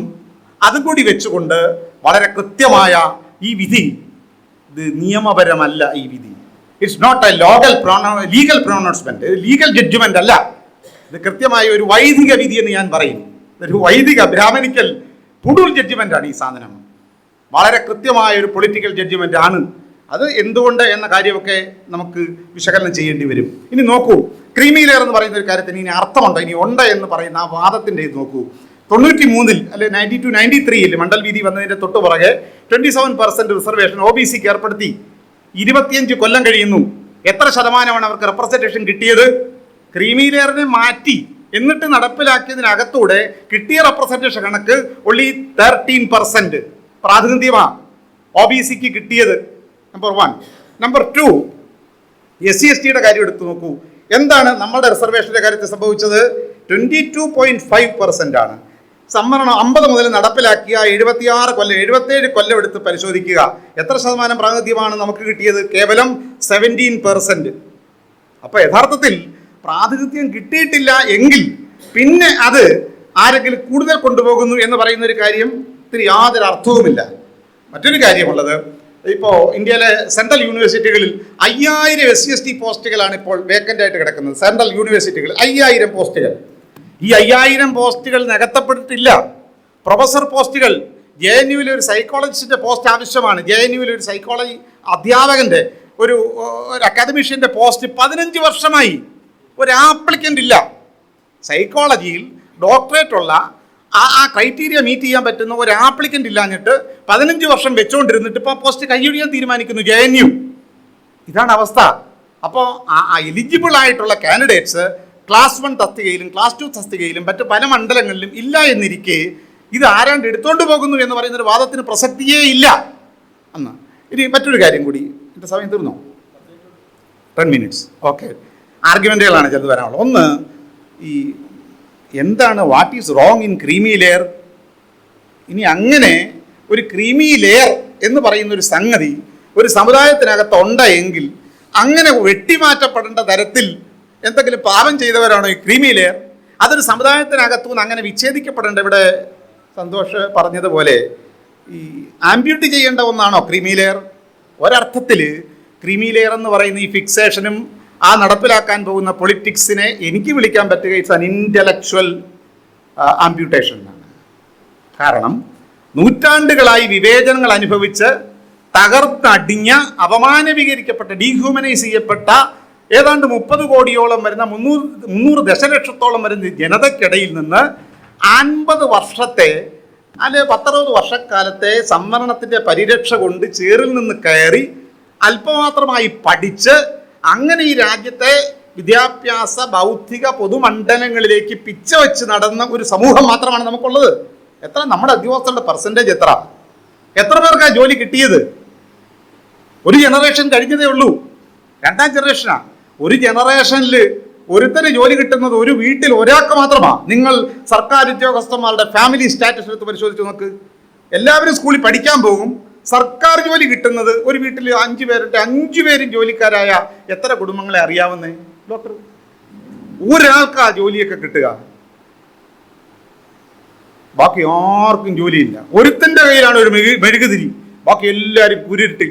അല്പം മനുഷ്യത്വവും സമുദായ സ്നേഹവും അർപ്പണബോധവുമുള്ള ഒരുത്തൻ ഒരു കാലത്ത് രക്ഷപ്പെടുകയില്ല കാട്ടാൻ വേണ്ടി. കാരണം ഉള്ള പൈസ എല്ലാവർക്കും പഠിപ്പിക്കണ്ടേ? നിങ്ങൾ പഠിച്ചു, നിങ്ങൾക്കൊരു ജോലി കിട്ടി, വേറെ ആരും പഠിച്ചിട്ടില്ല, കൂലിവേലക്കാരാണ്. അപ്പോൾ എന്ത് ചെയ്യേണ്ടി വരും? ആ ശമ്പളം ഇങ്ങനെ എല്ലാവർക്കുമായി യൂണിഫോം ഡിസ്ട്രിബ്യൂഷന് വിധേയമാക്കുമ്പോൾ കടത്തിലും കടക്കണിയിലും ആകെയുള്ള നേട്ടം മക്കളെയും അതുപോലെ ബന്ധുക്കളെയും അനിയത്തിയുടെയും ചേട്ടത്തിയുടെയും അമ്മാവൻ്റെ ഒക്കെ മക്കളെ പഠിപ്പിച്ചു എന്ന ഒരു സംതൃപ്തിക്കപ്പുറം ഒന്നും നേടുന്നില്ല. ഫാക്റ്റാണ് ഞാൻ പറയുന്നത്, ചലഞ്ച് ചെയ്യാം. അപ്പോൾ ഫസ്റ്റ് ജനറേഷനിൽ സംവരണം കിട്ടിയാൽ സെക്കൻഡ് ജനറേഷനിലേക്ക് എത്തുമ്പോഴാണ് ഈ എലിമെൻ്ററി വിദ്യാഭ്യാസത്തിന് മുകളിലെത്തി പിന്നെ ഒരല്പം ഹയർ എഡ്യൂക്കേഷൻ്റെ പദവുകളിലേക്ക് വരുന്നത്. അങ്ങനെ വരുമ്പോൾ ആ സെക്കൻഡ് ജനറേഷന് സംവരണം വേണ്ടെന്ന് പറയുമ്പോഴുള്ള പ്രശ്നം എന്താ? നമ്മൾ ഈ എലിമെൻ്ററി കഴിഞ്ഞ് അവിടെ വരെ വന്നാൽ മതി എന്നല്ലേ? PhDസിലേക്ക് വരണമെങ്കിൽ ഫസ്റ്റ് ജനറേഷന് പറ്റുമോ? ആദ്യമായിട്ട് ഒരു കുടുംബത്തിൽ നിന്ന് ഒരുത്തൻ നാട്ടിലെ സർക്കാർ സ്കൂളിൽ പോയിട്ട് പഠിച്ചാൽ അവനിൽ നിന്ന് IITകളിലേക്ക് ആരെങ്കിലും വരുമോ? IIT വന്നാൽ എന്താ കാര്യം? 13,500 കുട്ടികളാണ് IITകളിൽ പഠിത്തം നിർത്തി പോയത്. ജാതി വിവേചനം മൂലം, പീഡനം മൂലം. രോഹിത് ഗമലയുടെ കാര്യം നമുക്കറിയാം. പഠിക്കാൻ പറ്റില്ല, ടോർച്ചറാണ്, ഡിസ്ക്രിമിനേഷനാണ്, ഓപ്പറേഷനാണ്. അതാണ് IITയുടെ കാര്യം. സെൻട്രൽ യൂണിവേഴ്സിറ്റികൾ എത്ര പേരാ വരുന്നത്? വന്നാൽ നിൽക്കാൻ പറ്റുമോ? പഠിക്കാൻ പറ്റുമോ? ഇപ്പോഴത്തെ പുതിയ സംവിധാനങ്ങൾ വരുമ്പോൾ ഇനി പ്രൈവറ്റ് സെക്ടറിൽ വിദ്യാഭ്യാസത്തിലേക്ക് എത്ര ഫസ്റ്റ് ജനറേഷൻ ഉദ്യോഗസ്ഥന്മാർക്കാണ് അവരുടെ മക്കളെ ഹൈലി സ്റ്റാൻഡേർഡ് എന്ന് നമ്മൾ വിളിക്കാവുന്ന എയ്ഡഡ് ഇംഗ്ലീഷ് മീഡിയം സ്കൂളുകളിൽ വിദ്യാഭ്യാസത്തോടൊപ്പം എക്സ്ട്രാ കരിക്കുലർ ആക്ടിവിറ്റീസും പേഴ്സണാലിറ്റി ഡെവലപ്മെൻറ്റും ഇംഗ്ലീഷ് ഫ്ലുവൻസിയും വേറെ തരത്തിലുള്ള ഇൻ്റർനാഷണൽ സ്റ്റാൻഡേർഡ് മീറ്റ് ചെയ്യുന്ന ലേബർ ഇന്ത്യ സ്കൂൾ പോലുള്ള പല സ്കൂളിൽ എത്ര പട്ടികജാതിക്കാരുടെ മക്കളെ പഠിപ്പിക്കാൻ പറ്റുക? നെവർ.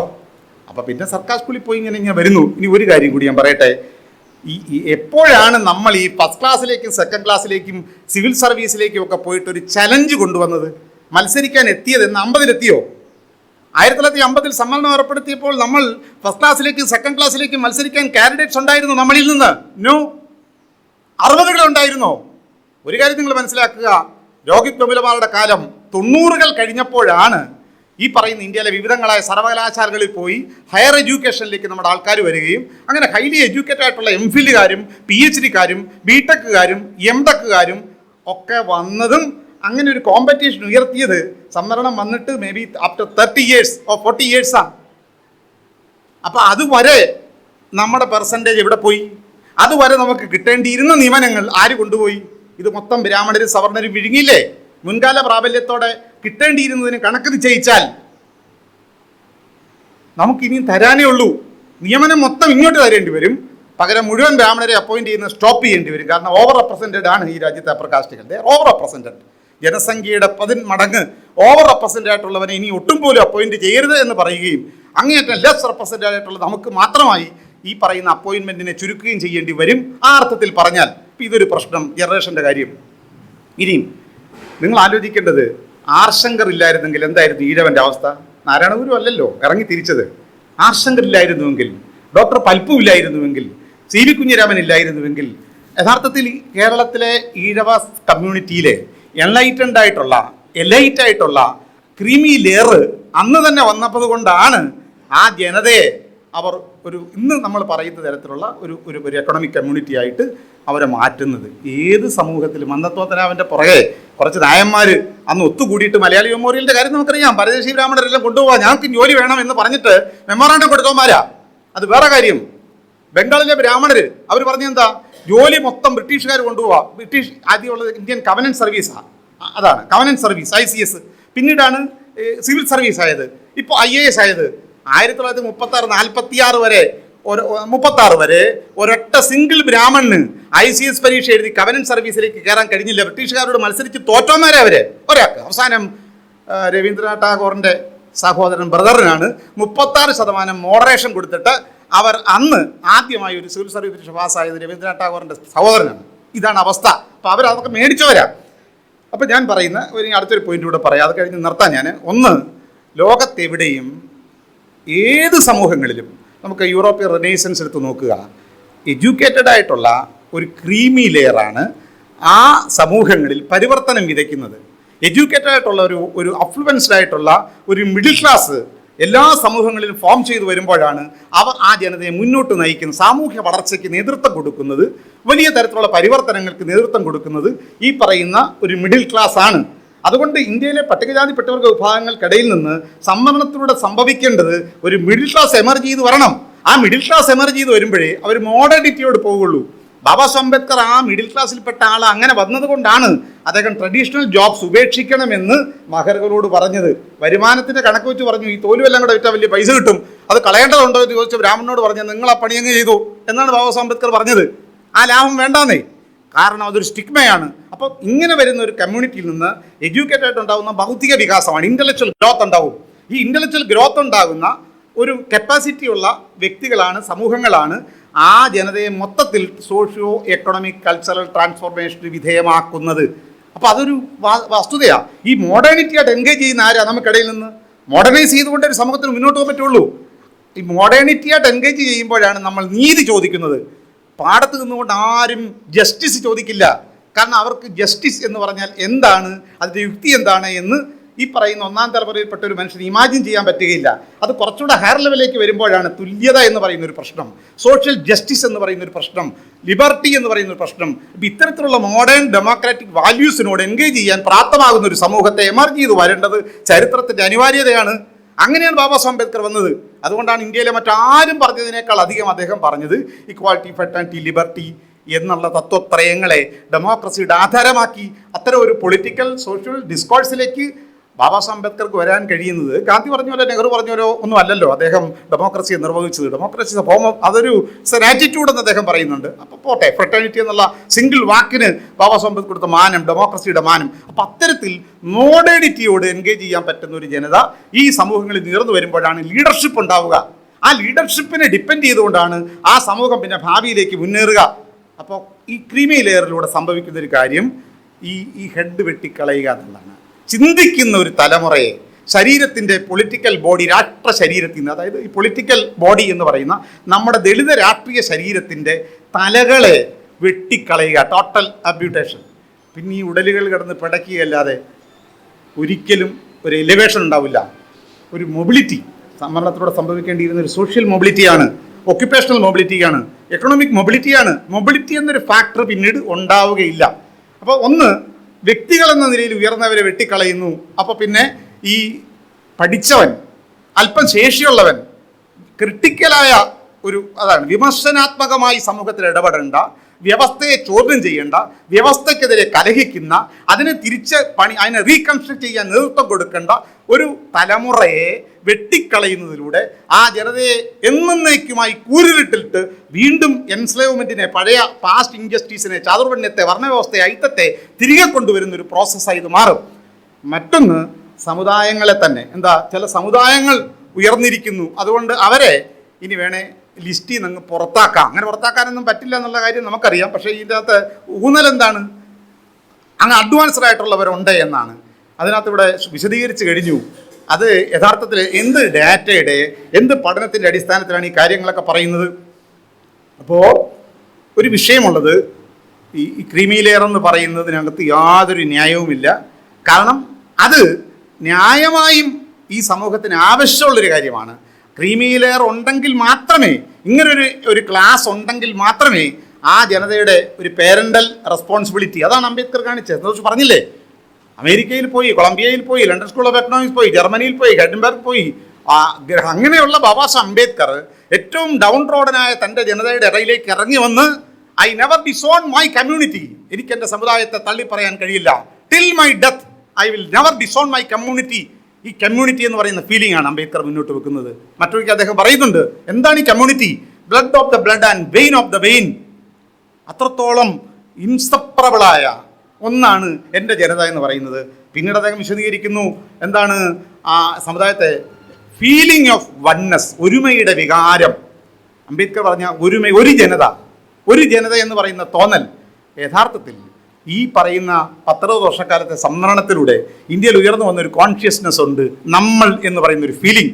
അവിടെ പുലയനില്ല, പറയനില്ല, വേലനില്ല, വെളുത്തേടനില്ല, പണിയനില്ല, കുറുവനില്ല, വി ആർ വൺ എന്ന് പറയുന്ന ഒരു ഫീലിംഗ് ഇന്ത്യയിൽ ഉയർന്നു വന്നു. അതിനൊരു പ്രത്യയശാസ്ത്രപരമായ അടിത്തറ ഉണ്ടായി. ആ പ്രത്യയശാസ്ത്ര അടിത്തറയെ വിശകലനം ചെയ്തുകൊണ്ട് ഒരു ദളിത് ബൗദ്ധിക ലോകം, ഇൻ്റലക്ച്വൽ ലോകമുണ്ടായി.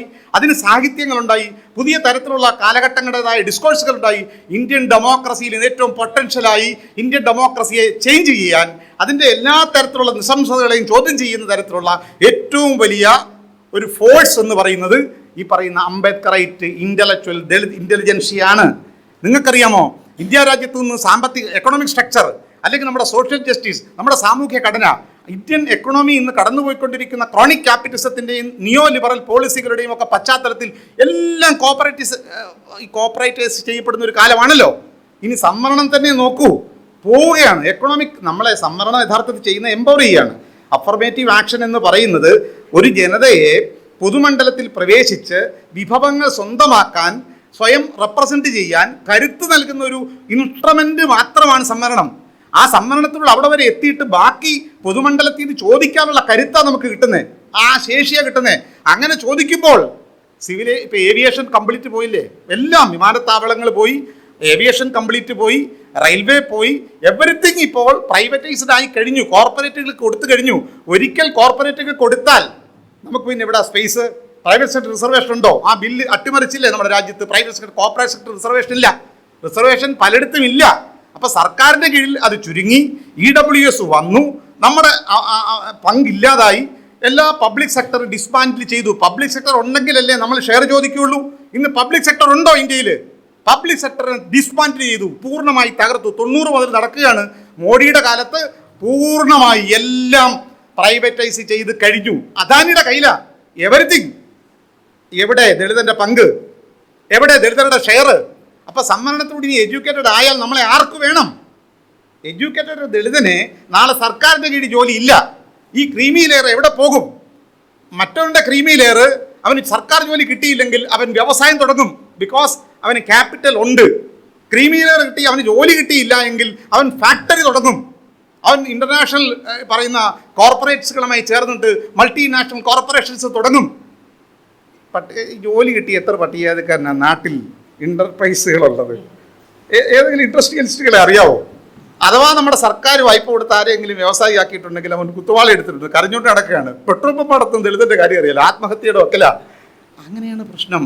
നമ്മളിലേക്ക് എക്കണോമി വരില്ല, മൂലധനം വരത്തില്ല, മൂലധനത്തിന് ആധുനിക രൂപങ്ങൾ വരത്തില്ല. അപ്പം ഞാൻ ചുരുക്കുന്നു. Yes, I am going to wind up. ഇത് പ്രശ്നമൊന്നുമില്ല. ഏറ്റവും ഒടുവിലത്തെ പാർലമെന്റ് തെരഞ്ഞെടുപ്പിൽ ഒരു ഫിനോമിനൻ ഉണ്ടായല്ലോ.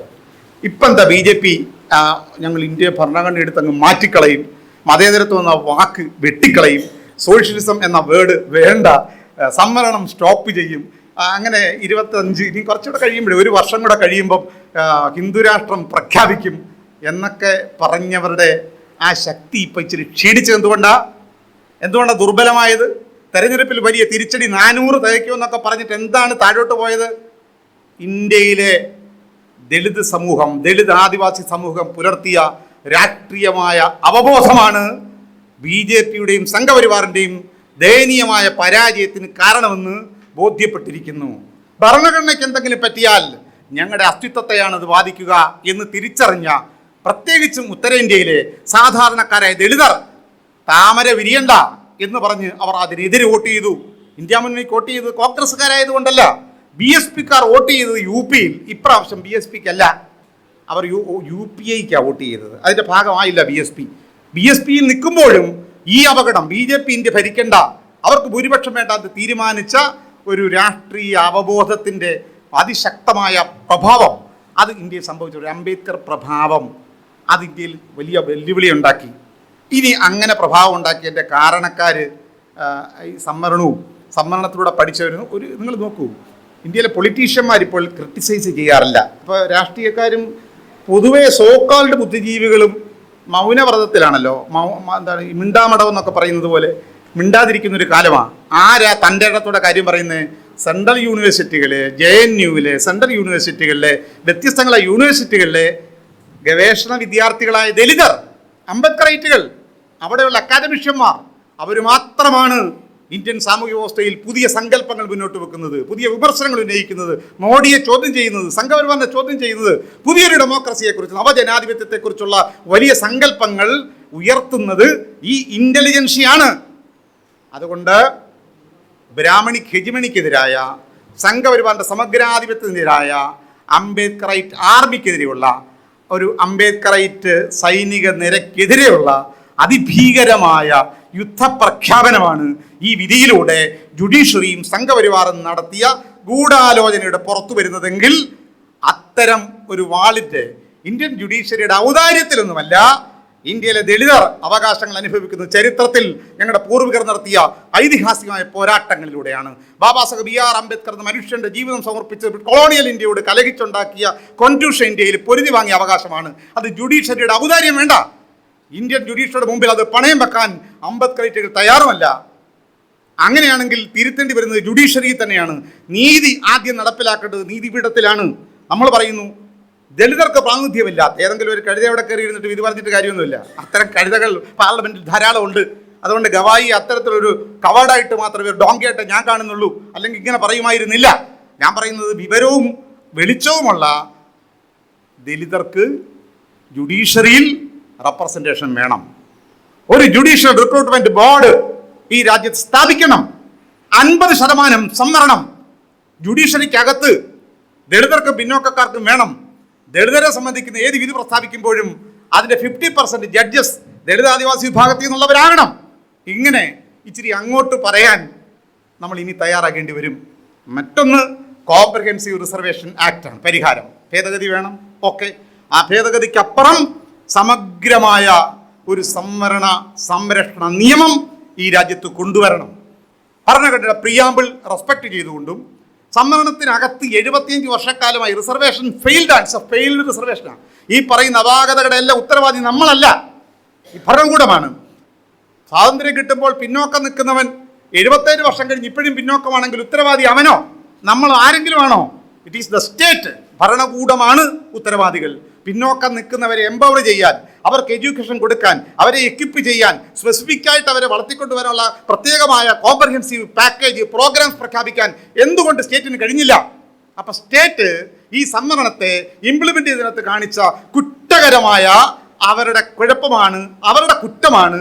ഈ സംവരണവുമായി ബന്ധപ്പെട്ട് നടന്നിട്ടുള്ള അശാസ്ത്രീയതകളും ആരെങ്കിലും അഡ്വാൻസ്ഡ് ആയിട്ട് വരാതിരുന്നെങ്കിൽ അതിൻ്റെ കാരണം ആരെങ്കിലും മുന്നോട്ട് വന്നത് കാരണമല്ല. പിന്നെ ഇവിടെ പറഞ്ഞതുപോലെ ഒരു കാര്യം സംഭവിക്കൂ. ഇപ്പോൾ കാറ്റഗറൈസ് ചെയ്ത് കഴിയുമ്പോൾ IAS IPS ഈ എലിമെൻ്ററി സ്കൂളിലേക്ക് വന്നുകൊണ്ടിരിക്കുന്ന ഏതെങ്കിലും ഒരു സമൂഹത്തെ ഇതിൻ്റെ കാറ്റഗറൈസ് ചെയ്യുമ്പോൾ ഇനി വരാൻ പോകുന്ന IAS പോസ്റ്റുകൾ ഇപ്പം അങ്ങനെയാണല്ലോ. രാജസ്ഥാനിൽ ഇപ്പോൾ എന്ത് ചെയ്തു? വാൽമീകി കമ്മ്യൂണിറ്റിക്ക് 50% സംവരണം. അപ്പോൾ ആ വാൽമീകി കമ്മ്യൂണിറ്റിയിൽ നിന്ന് candidates higher first class second class പോലുള്ള മേഖലകളിലേക്ക് ഇല്ല എങ്കിൽ വേറെ ആർക്കും നികത്താൻ പറ്റില്ല. വാൽമീകി കമ്മ്യൂണിറ്റി പെടാത്തവനത് കിട്ടാതെ വരും.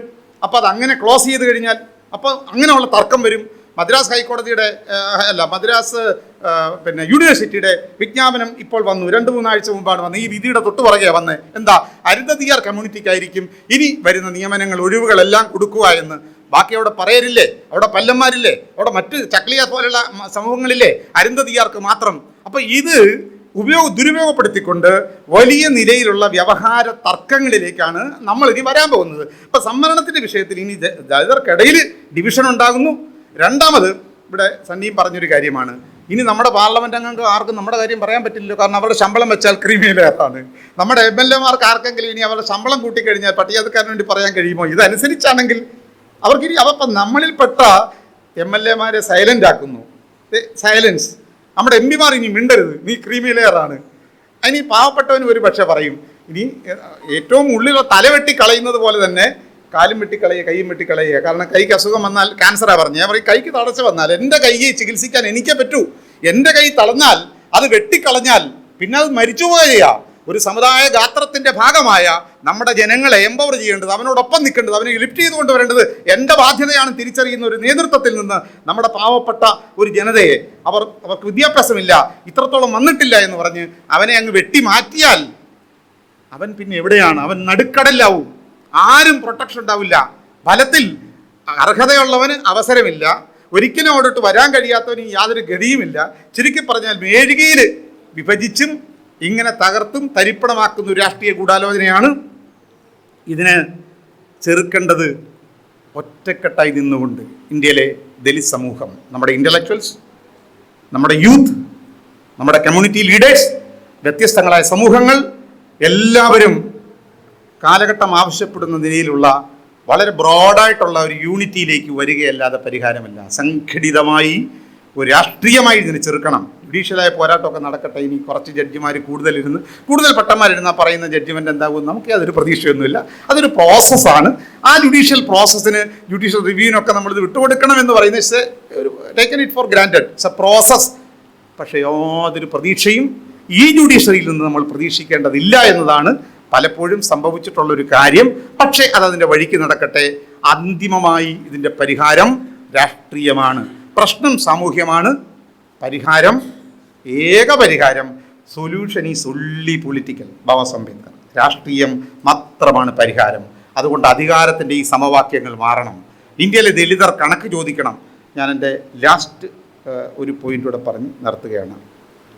ഈ സംവരണം യഥാർത്ഥത്തിൽ നമ്മളെ എവിടെ എത്തിച്ചു എന്നൊരു പഠനം ആവശ്യമാണ്, ഒരു വൈറ്റ് പേപ്പർ ആവശ്യമാണ്. അത് കാസ്റ്റ് സെൻസസ് വരുമ്പോൾ അതിൻ്റെ ഭാഗമായി അത് വരട്ടെ. കാസ്റ്റ് സെൻസസ് വന്ന് ഡാറ്റകൾ വെച്ചായിരുന്നു ജുഡീഷ്യൽ ഇത് പറയേണ്ട, അതൊന്നും ചെയ്തില്ല. സുപ്രീം കോടതി ആദ്യം പറയേണ്ടതായിരുന്നു എത്രയും വേഗം ഇന്ത്യയിൽ കാസ്റ്റ് സെൻസസ് നടപ്പിലാക്കൂ. എന്നിട്ട് ആ എംപിരിക്കൽ ഡാറ്റ വെച്ചുകൊണ്ട് പറഞ്ഞില്ല. പോകട്ടെ, ഞാൻ പറയുന്നു, ഇന്ത്യയിലെ പട്ടികജാതിപ്പെട്ടവർക്ക് വിഭാഗങ്ങൾക്ക് ഭരണഘടന വാഗ്ദാനം ചെയ്ത 70 വർഷക്കാലമായി നടപ്പിലാക്കിയ 77 വർഷക്കാലം നടപ്പിലാക്കിയ സംവരണം എത്രത്തോളം നമ്മളെ എംപവർ ചെയ്തു, എത്രത്തോളം മൂലധനങ്ങളിലേക്ക് നമ്മളെ എത്തിച്ചു, എത്രത്തോളം വിഭവങ്ങൾ നമ്മളിലേക്ക് എത്തിച്ചു, എത്രത്തോളം നമ്മളിൽപ്പെട്ടവരെ അപ്ലിറ്റ് ചെയ്തു, മൊബിലിറ്റിയിലേക്ക് കൊണ്ടുവന്നു എന്നതിനെ സംബന്ധിച്ച ശാസ്ത്രീയമായ ഒരു പഠനം ആവശ്യമല്ലേ? അത് നടത്തണം ഇന്ത്യ ഗവൺമെൻറ്. അത് സ്പെസിഫിക്കായി നടത്തിയിട്ട് സംവരണത്തെ പരാജയപ്പെടുത്തിയ ഗവർണൻസ് എന്ന് പറയുന്ന നമ്മുടെ ഭരണകൂടത്തിൻ്റെ ഭരണ സംവിധാനത്തിനകത്ത് സംവരണത്തെ ഫെയിൽ ചെയ്ത, അട്ടിമറിച്ച പ്രതികളെ കണ്ടെത്തണം. അപ്പോഴായിരിക്കും ഇന്ത്യയുടെ ബ്യൂറോക്രസിക്കകത്തും ജുഡീഷ്യറിക്കകത്തും ഒക്കെ പതിയിരിക്കുന്ന ഈ ബ്രാഹ്മണിക്കൽ ഈ ഡോമിനൻസ് ചെയ്ത ചതിയും വഞ്ചനയും നമുക്ക് മനസ്സിലാക്കുകയുള്ളൂ. ഇതിനകത്ത് ഒരുപാട് ചതികളാണ്. സംവരണം ഒരിക്കലും ഇവിടെ നടപ്പിലാക്കിയിട്ടില്ല. ഉദ്ദേശശുദ്ധിയോടുകൂടി അതിനെ അട്ടിമറിച്ചിട്ടേ ഉള്ളൂ. അതുകൊണ്ട് ഇനിയും ഉള്ളത് നിർത്തിയാൽ മതി എന്ന് നമ്മൾ പറഞ്ഞാൽ എവിടെ വരെ പറയും? അതായത് ഇപ്പോൾ എല്ലാം പോകുമെന്ന് തോന്നുന്നു. ക്രീമി ലെയർ വരുമ്പോൾ എല്ലാം പോകും. ഈ ക്ലാസിഫിക്കേഷൻ വരുമ്പം ആ പാടെ നമ്മൾ തമ്മിലടിച്ച് തകരും. ഇനി നമ്മളെ തല്ലാൻ വരണ്ട ആരും, RS-കാരൻ കുറുവടിയും കൊണ്ട് പുറകെ വരണ്ട, ഒരു ജന്മിയും കാപ്പ് പഞ്ചായത്ത് വന്ന് ദളിതനെ തല്ലണ്ട. ആന്ധ്രാപ്രദേശിൽ ഈ സംവരണം വന്നപ്പോൾ നിങ്ങൾക്കറിയാമോ, 1990-കളിൽ കാട്ടിപ്പത്മറാവു നിങ്ങൾ കേട്ടിട്ടുണ്ടാവും. കാരംചേടു കൂട്ടക്കൊലയുടെ ആ പശ്ചാത്തലം, സുന്ദൂർ കൂട്ടക്കൊലയുടെ പശ്ചാത്തലം, കട്ടിപ്പത്മറാവു എന്ന് പറയുന്ന ഒരു അംബേദ്കറൈറ്റ് വലിയ ഭാരശക്തിയുള്ള നേതാവ്, അയാൾ ആഹ്വാനം ചെയ്തപ്പോൾ ജനലക്ഷങ്ങളാണ് ആന്ധ്രയിൽ ഹൈദരാബാദിൽ തെരുവിലിറങ്ങിയത്. ആന്ധ്ര ദലിത് മഹാസഭ, ബോജാതരകം അതിന്റെ ജനറൽ സെക്രട്ടറി ആയിരുന്നു, കട്ടിപ്പത്മറാവു അതിന്റെ പ്രസിഡന്റ് ആയിരുന്നു. ബോജാതരകം പിന്നീട് BSPയുടെ നേതാവായി. കാറ്റഗറൈസേഷൻ വന്നു. മാലയ്ക്ക് സംവരണം പ്രത്യേകം, മാതയ്ക്ക് സംവരണം പ്രത്യേകം വന്നു. ആന്ധ്ര ഗവൺമെന്റ് കൊണ്ടുവന്ന ഗൂഢാലോചന. ആന്ധ്ര ദലിത് മഹാസഭ തകർന്നു. അംബേദ്കർ സത്തെ അവധിക്ക് വെച്ചു. ജാതിയുടെ പേര് തമ്മിലടിച്ച് തീർന്നു. അപ്പൊ നാളെ ഇതാണ് സംഭവിക്കാൻ പോകുന്നത്. പുലേനും പറയുന്നു ചക്ലീനും വേലിനും വെളുത്തടനും എല്ലാം കൂടെ അമ്പും മില്ലും ഒക്കെ എടുത്ത്, അല്ലെ പിച്ചാത്തിയും പിന്നെ ഒക്കെ എടുത്തോണ്ട് ഇന്ന് തല്ലും. എളുപ്പമായില്ല കാര്യം. ഇത് വലിയ ഗൂഢാലോചനത്തുണ്ട്. അതുകൊണ്ട് ഞാൻ പറയുന്ന കാര്യം, ഈ സംവരണത്തെ ഇനിയൊന്നും ചെയ്യല്ലേ, ഉള്ളതവിടെ വെച്ചേക്കണേ എന്ന് പറയുന്നതിനകത്ത് യാതൊരു കാര്യവുമില്ല. ഒറ്റ പോയിന്റാണ് പറയുന്നത്. ദക്ഷിണാഫ്രിക്ക സ്വാതന്ത്ര്യത്തിലേക്ക് നീങ്ങിയപ്പോൾ ആദ്യം അവർ ചെയ്തത് സ്ലേവ് ട്രേഡിൻ്റെയും വൈറ്റ്സ് നടത്തിയ ചൂഷണത്തിൻ്റെയും ഫലമായി പാസ്റ്റ് സെഞ്ചുറികളിൽ കറുത്തവൻ്റെ അധ്വാനത്തിന് കിട്ടേണ്ടിയിരുന്ന ലേബർ മൂല്യം എത്രയാണ്? In terms of crores of rupees. കോടിക്കണക്കിന് അധ്വാനം ആഫ്രിക്കൻ ഇക്കണോമിക്ക് വേണ്ടി ബ്ലാക്സ് നിർവഹിച്ചിട്ടുണ്ട്, അവൻ്റെ ഫിസിക്കൽ ലേബർ. പക്ഷെ അതിന് കൂലി കിട്ടിയില്ല. ആ ലേബർ കൂലി കിട്ടിയില്ല എന്ന് മാത്രമല്ല, അടിമത്തത്തിന്റെ ഫലമായി സാമൂഹ്യ വികാസം പ്രാപിക്കാൻ കഴിയാതെ അവരുടെ ഗ്രോത്ത് അണ്ടർമൈൻ ചെയ്തു, താഴോട്ട് പോയി. ഈ താഴോട്ട് പോയതിനെ പുറകോട്ടിറങ്ങി കണക്ക് കൂട്ടിയിട്ട് റാപ്പറേഷൻ മെക്കാനിസം, അതുകൊണ്ട് ദക്ഷിണാഫ്രിക്കയിൽ റാപ്പറേഷൻ കമ്മീഷൻ ഏർപ്പെടുത്തി. ആ കമ്മീഷന്റെ ഫലമായി കോടിക്കണക്കിന് മില്യൺസ് ഓഫ് ഡോളേഴ്സ് അവർക്ക് കൊടുക്കേണ്ടതാണ് എന്ന് കമ്മീഷൻ കണ്ടെത്തി. അതിന്റെ അടിസ്ഥാനത്തിൽ വൺ ടൈം കോമ്പൻസേഷൻ ഏർപ്പെടുത്തിയിട്ട് ക്രോർസ് ഓഫ് ഡോളേഴ്സ് ബ്ലാക്സിന്റെ ഡെവലപ്മെന്റിന് വേണ്ടി സൗത്ത് ആഫ്രിക്കയ്ക്ക് ബഡ്ജറ്റിൽ വെച്ച് മുടക്കേണ്ടി വന്നു. So also it has happened in case of Malaysia, Malay community. അവിടെയും ഈ പറയുന്ന കമ്മീഷൻ, ഇക്വാലിറ്റി കമ്മീഷൻ ഏർപ്പെടുത്തി. മലയ കമ്മ്യൂണിറ്റികൾക്ക് നൂറ്റാണ്ടുകളോളം ലഭിക്കേണ്ടിയിരുന്ന ഗ്രോത്ത് നിഷേധിച്ച ഭരണകൂടവും ഭരണവർഗവും ഉത്തരവാദികളായതുകൊണ്ട് പിഴയിടാൻ തീരുമാനിച്ചു. അങ്ങനെ മലേഷ്യൻ എക്കണോമിയുടെ സ്റ്റേറ്റ് വിഹിതത്തിൻ്റെ വലിയൊരു ശതമാനം കോമ്പൻസേഷൻ മെക്കാനിസത്തിലൂടെ മലയരുടെ ഡെവലപ്മെൻറ്റിന് വേണ്ടി വിനിയോഗിച്ചു. അമേരിക്കയിൽ അതിന് പ്രത്യേകമായ ഒരു കമ്മീഷൻ ഏർപ്പെടുത്തി. ആ കമ്മീഷന്റെ ഫലമായി അമേരിക്കയിലും ഇത്തരത്തിൽ റാപ്പറേഷൻ മെക്കാനിസം കൊണ്ടുവന്നു. അതുകൊണ്ട് വൺ ടൈം കോമ്പൻസേഷൻ. ഞാൻ പറയുന്നത്, ഇവിടെ വയലുകളിൽ പണിയെടുത്തതിൻ്റെ കൂലി കിട്ടാനുണ്ട്. ഈ എയ്ഡഡ് സെക്ടറിൽ 70 വർഷം നടപ്പിലാക്കിയ സംവരണത്തിനകത്ത് നമുക്ക് പ്രാതിനിധ്യമില്ലാതെ പോയപ്പോൾ നമ്മൾ നോക്കേണ്ടത് പ്രാതിനിധ്യം കിട്ടിയിരുന്നെങ്കിൽ നമ്മൾ എവിടെ എത്തിയേനെ എന്നാണ്. നമുക്കും കൂടെ റെപ്രസെൻറ്റേഷൻ കിട്ടിയിരുന്നു എങ്കിൽ നമ്മൾ എവിടെ എത്തിയിരുന്നേനെ. അങ്ങനെ എത്തേണ്ടതിന് തടസ്സം നിന്നത്, ദാറ്റ് ഈസ് മൈ ആർഗ്യുമെന്റ്, ദലിതരുടെയും ആദിവാസികളുടെയും നഷ്ടമാണ് ഈ സവർണന്റെ നേട്ടമായി മാറിയത്.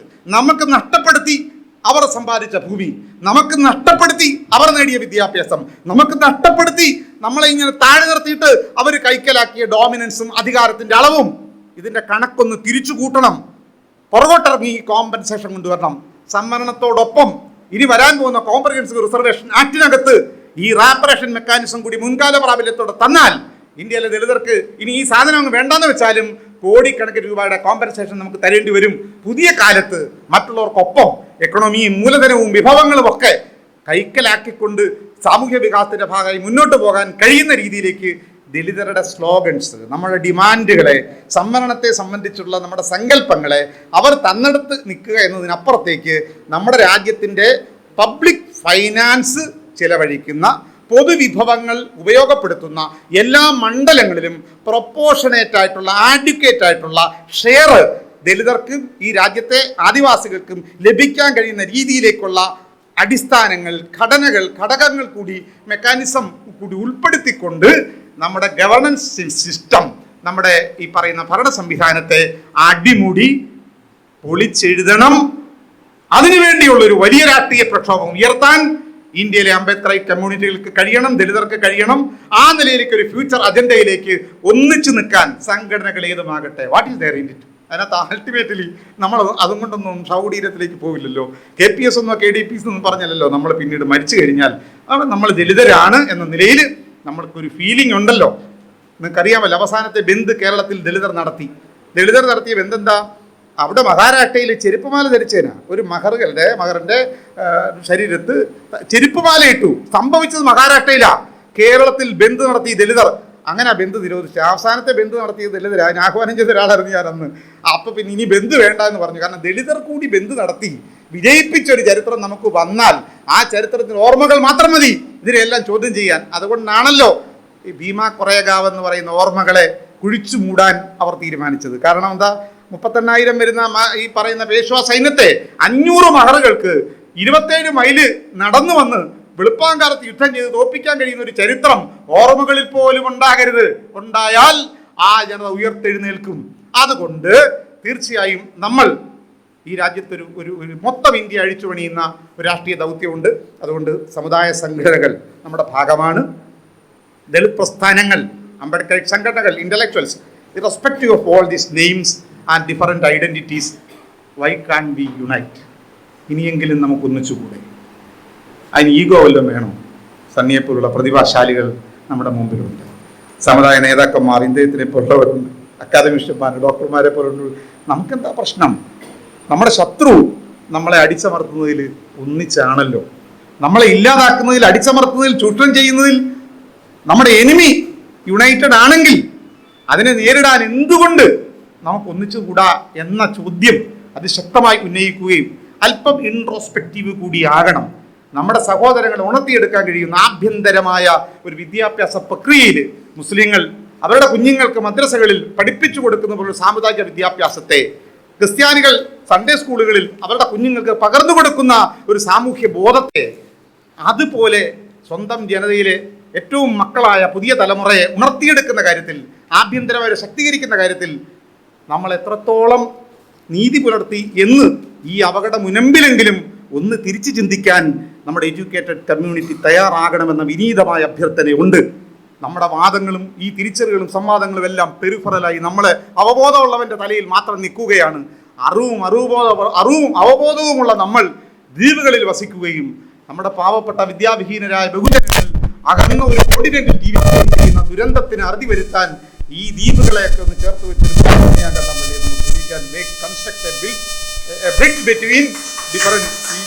ഐലൻഡ് ദളിതരുടെ ദ്വീപുകൾക്കിടയിൽ പാലം പണിയണം.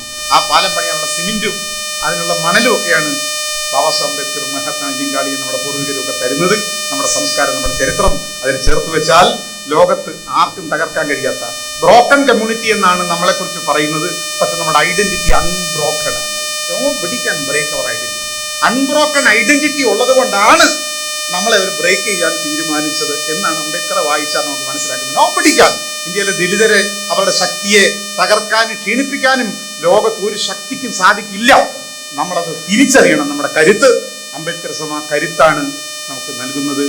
അതുകൊണ്ട് തീർച്ചയായും ഈ സുപ്രീം കോടതിയുടെ ഭരണഘടനാ വിരുദ്ധമായ, ദളിത് വിരുദ്ധമായ, ആദിവാസി വിരുദ്ധമായ ഈ ജഡ്ജ്മെന്റിനെതിരെയുള്ള വലിയ രാഷ്ട്രീയ പോരാട്ടത്തിലേക്ക് ഫ്യൂച്ചർ അജണ്ട തീരുമാനിക്കണം. എങ്ങോട്ട് പോകണം? What can be done or what is to be done? എന്ത് ചെയ്യണം നമ്മൾ എന്ന കാര്യത്തിൽ വ്യക്തത വേണം. Where shall we go? നമ്മളെല്ലാം ഒന്നിച്ചു കൂടിയില്ലേ? കൂടിയിട്ട് അങ്ങ് പിരിഞ്ഞാൽ പറ്റുമോ? ഇനി സണ്ണി പറയുന്നുണ്ട് അങ്ങ് പ്രശ്നാധിഷ്ഠിതമായി നമ്മൾ ഒത്തുകൂടും. വലിയ കൊടുങ്കാറ്റ് മഴയൊക്കെ വരുമ്പോൾ ഇവിടെ മരച്ചുവട്ടി കൂടുന്നത് പോലെ മഴ കഴിയുമ്പോൾ പൊടിയും തട്ടി നമ്മളങ്ങ് പോവുകയും ചെയ്യും. അങ്ങനെ പോകാനാണെങ്കിൽ കൂടിയിട്ട് കാര്യമില്ല ചന്ദ്ര.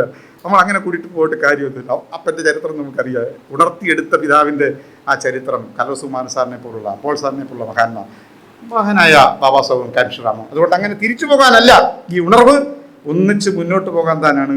നമുക്ക് ഹൃദയങ്ങളെ ചേർത്ത് വെക്കാം, മനസ്സുകളെ ചേർത്ത് വെക്കാം, മുന്നോട്ട് പോകാം. ജയ് ഹിന്ദ്.